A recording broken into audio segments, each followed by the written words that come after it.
So there's this view that our attention on our phones is a serious problem, and it seems like almost everybody agrees that we're on our phones too much, that social media is like rotting our brains. And I think the release of this book is very resonant of that opinion. And I have kind of a hot take on this, and that is that the use of social media and us being on our phones all the time is actually a moral panic. It feels the same to me as how we were so worried about video games causing gun violence in the early 2000s, or Satanism and stranger danger in the 1980s. Within any moral panic, there's always this contrast between the old and the new thing that's being brought in as being bad for us or bodily harmful in some way, as causing a rot to society. Social media and phone attention stuff can be an addiction.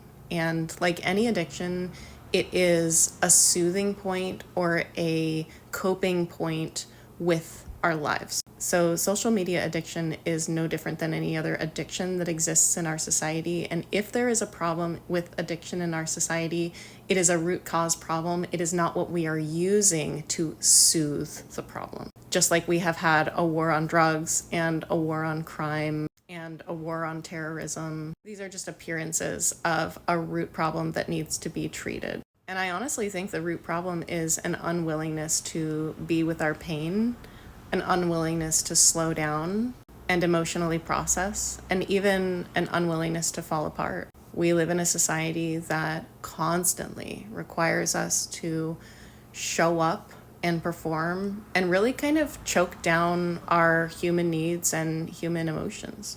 I'm not surprised that we like to be on our phones. Most of your creators here on social media, and I think Contra Tenor would back me up on this, we are addicted to our phones.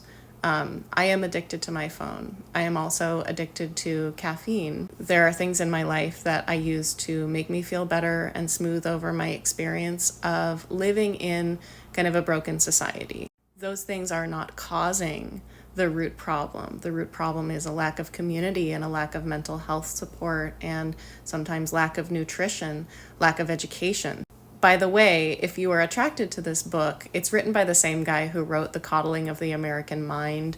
This writer sees sort of like mental weakness as a problem. And I haven't read this book, but I wouldn't be surprised if the prescription to solve this problem is to be on social media less. And I think everyone believes that we should be on our phones less, be on social media less. I say be on your phone, but also go to therapy. I think that you use the crutches you use to get through what you need to get through.